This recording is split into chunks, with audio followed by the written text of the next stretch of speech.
خلالها على أكثر من 400 مخالف، كان من بينهم عدة مطلوبين في قضايا جنائية.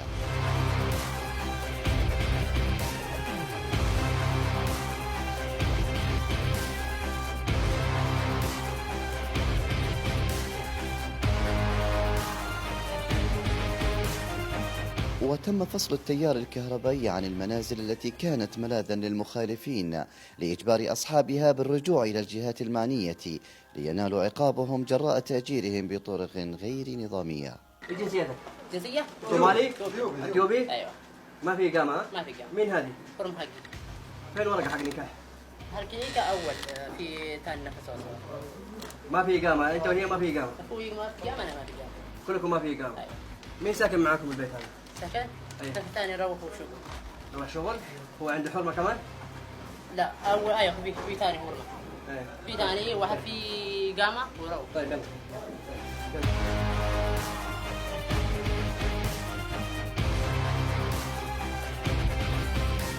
إيش اسمك؟ عبد الجواد. إيش جنسية؟ اثيوبيا. كم سنة هنا أنت سعودية؟ والله 4 سنوات. ما في إقامة أول؟ ما في إقامة. كيف يجي أنت هنا؟ اجي تهريب. من فين تهريب؟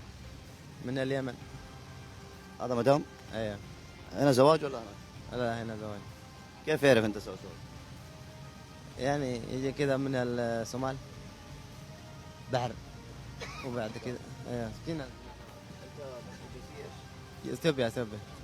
اثيوبيا كلنا. كم سنة زواج؟ ممكن سنتين وشوية. ايوه سنتين. طيب دحين أنت مدام إيش شغل هنا؟ انا بشتغل حداد ويا بشتغل خدامة كذا. أنت يجي سوا ولا يجي لحالك؟ لا أنا لحالي بعدين. هو أول أنا بعدين. بس أنت عربي أحسن منه مثلا. أيوة عشان أنا من عربي بيت عربي يشتغل، هو حابش كذا.